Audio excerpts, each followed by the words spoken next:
अफसफा कानून अभी काफी चर्चा में बना हुआ है, क्योंकि मणिपुर के 5 जिलों के 6 थाना क्षेत्रों में इसे लागू किया गया है। तो आइए समझते हैं अफसफा कानून है क्या।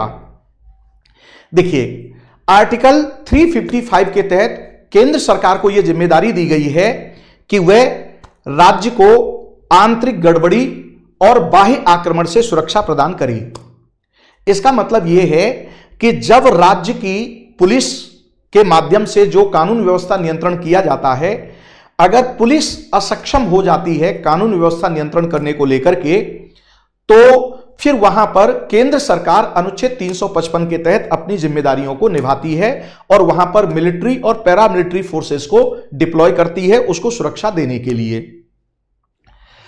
उत्तर पूर्व के क्षेत्र में 1950 के दशक से ही वहां पर उग्रवादी गतिविधियां शुरू हो गई थीं और उन उग्रवादी गतिविधियों को सामान्य कानून व्यवस्था के माध्यम से कंट्रोल करने की स्थिति जब केंद्र सरकार ने देखा कि नहीं है, तो फिर उसने एक स्पेशल एक्ट पारित किया था 11 सितंबर 1998 को संसद द्वारा पारित अधिनियम, जिसे अफसफा कहते हैं।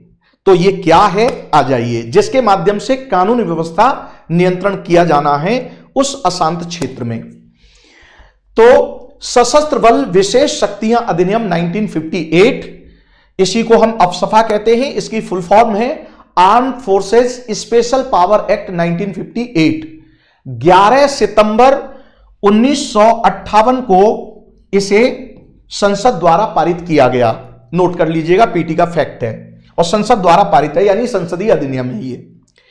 1986 में इसका विस्तार पूर्वोत्तर के सभी 7 राज्यों में है अभी भी। ठीक है, दूसरा फैक्ट ये है। तीसरा फैक्ट, जिन राज्यों और संघ शासित प्रदेशों में इसका विस्तार है, अब विस्तार होने मात्र से ही यह एक्टिव नहीं होता है, अब एक्टिव करने के लिए अधिसूचना जारी करनी होती है। तो वो अधिसूचना कैसे जारी होती है, जरा अब इस पर आ जाइए। वहां अफसफा एक्ट की धारा 3 के अनुसार सबसे पहले क्या होता है, जिन राज्यों में यह विस्तारित कर दिया है, तो धारा 3 के तहत या तो केंद्र सरकार या उस राज्य का राज्यपाल, और अगर संघ शासित प्रदेश है तो उपराज्यपाल को भी यह अधिकार दिया गया है कि राजपत्र में अधिसूचना के माध्यम से या तो पूरे प्रदेश को या उसके किसी छोटे से भाग को वह अशांत क्षेत्र घोषित करेगा। क्या करेगा, अशांत क्षेत्र। सबसे पहले अशांत क्षेत्र घोषित किया जाएगा। ठीक है, जब अशांत क्षेत्र घोषित हो जाता है तो फिर वहां पर अफसफा क्या हो जाएगा, एक्टिव हो जाएगा। तो अशांत क्षेत्र का मतलब क्या है, तो इसी में धारा 3 में इसका प्रोविजन दिया हुआ है कि इसका प्रभाव क्या होगा।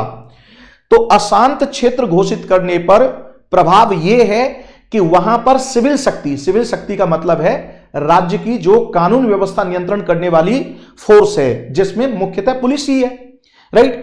तो उसकी सहायता के लिए अनिवार्य रूप से, यानी पुलिस की सहायता के लिए अनिवार्य रूप से सशस्त्र बलों का प्रयोग किया जाता है, अनिवार्य रूप से।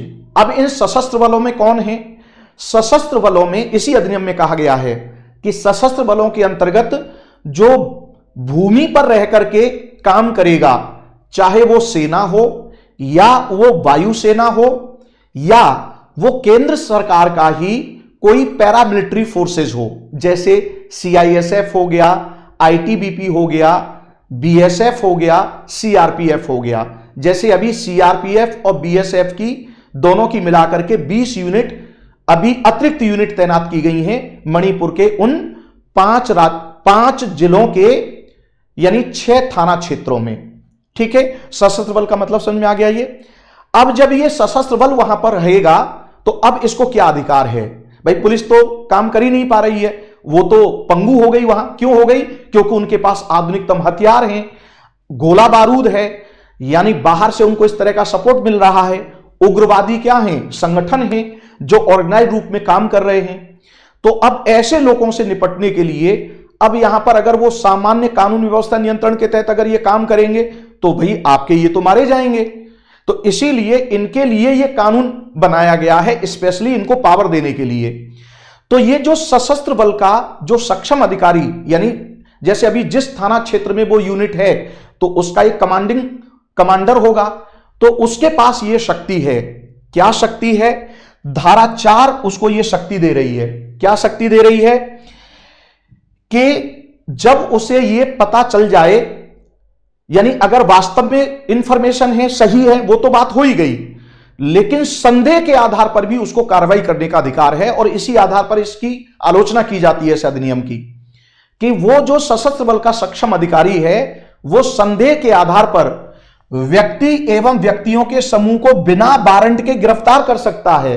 बिना वारंट के, राइट। दूसरे, बिना वारंट के वो संदेह के आधार पर ही किसी स्थल या परिसर की तलाशी ले सकता है। और जब वो गिरफ्तारी या तलाशी करने जा रहा है तो उस समय उसे बल प्रयोग करने की असीमित शक्ति प्राप्त है। असीमित शक्ति में इसलिए कह रहा हूं कि वो मृत्यु, यानी इस तरह से कार्रवाई कर सकता है कि उस कार्रवाई में किसी की मृत्यु भी हो जाए तो भी कोई दिक्कत नहीं है, राइट। इतना उसको अधिकार है। अच्छा, उसको ऐसा लगता है कि कोई स्थल या परिसर में गोला बारूद रखा हुआ है जिसका उपयोग किया जाएगा और वहां पर लोग भी बैठे हुए हैं, राइट, और उसको यह जानकारी है, तो वो गोला बारूद का प्रयोग करके उस पूरे स्थल को ही ब्लास्ट कर सकता है, उड़ा सकता है, राइट। वो भी संदेह के आधार पर। इतनी बड़ी उसको शक्ति दी गई है इसके अंतर्गत। यह है स्पेशल पावर। अब आ जाइए, जब वो स्पेशल पावर का प्रयोग करेगा तो जाहिर सी बात है कि उसके विरुद्ध क्रिमिनल केस भी बन सकते हैं कि भाई संदेह का दुरुपयोग किया है इन्होंने, दुरुपयोग करके ऐसा कर दिया, ऐसा भी तो मामला बन सकता है, राइट। और हो सकता है अधिकारी उसका दुरुपयोग करे। तो ध्यान से आप समझिएगा, जैसे ही उसने गिरफ्तार किया है तो गिरफ्तार व्यक्ति का वो क्या करेगा? तो गिरफ्तार व्यक्ति को वो अपने पास नहीं रखेंगे। अधिनियम की धारा 5 कहती है कि गिरफ्तार किए गए व्यक्ति या व्यक्तियों के समूह को यथाशीघ्र कागजी कार्रवाई के साथ वो स्थानीय पुलिस के सक्षम अधिकारी को सौंप देगा और आगे की कार्रवाई फिर उसके विरुद्ध होगी। उसका सशस्त्र बल का काम यहीं तक है। अरेस्टिंग कर ली, कानून के तहत कार्रवाई करके भाई हमने इस तरह से इसको गिरफ्तार किया है, पुलिस को वो क्या कर देगा, उसे हैंडओवर कर देगा और उसको आगे की न्यायिक प्रक्रिया शुरू हो जाएगी उसके विरुद्ध। लेकिन यहां तक की प्रक्रिया में उसको मृत्यु भी अगर किसी की हो जाती है कार्रवाई में गोली चलाते समय, तो यहां तक भी उसको बल प्रयोग करने का अधिकार दे दिया गया है। इतनी बड़ी पावर है, और वो भी संदेह के आधार पर। अब आ जाइए कि ऐसी स्थिति में अब इन अधिकारियों को संरक्षण देना भी जरूरी था कानूनी। तो इसी अधिनियम की धारा 6 इन अधिकारियों को, यानी इससे संबंधित जितने भी पदाधिकारी वहां पर अपनी सर्विस दे रहे हैं, तो उनको कानूनी संरक्षण दिया गया है। कानूनी संरक्षण यह है कि इस अधिनियम के तहत की गई कार्रवाई जिन पदाधिकारियों ने की है सशस्त्र बलों के, उन्हें केंद्र सरकार की पूर्व अनुमति के बिना उनके विरुद्ध केस नहीं किया जा सकता। तो आप देख रहे हैं अफसफा कानून कितना कठोर कानून है, और यह ऐसे क्षेत्रों में लगाया जाता है जहां पर उग्रवादी संगठन मतलब नाक में नकेल डाल देते हैं सरकार की, और आम जनजीवन प्रभावित होता है बहुत बुरी तरह से, और कानून व्यवस्था नियंत्रण होना सामान्यतः वहां संभव नहीं होता, वहां इसे लगाया जाता है। तो ध्यान से आप समझिएगा, इसके विरुद्ध आवाज भी उठाई जाती है, बहुत सारे संघर्ष भी हुए हैं, तो उस पर बाद में दूसरे वीडियो पर चर्चा करेंगे। आज केवल अफसफा को समझाना इस वीडियो में हमारा उद्देश्य था, क्योंकि यह काफी चर्चा का विषय बना हुआ है। तो आज इतना ही, कल फिर मिलते हैं इसी तरह के एक नई वीडियो के साथ। जय हिंद।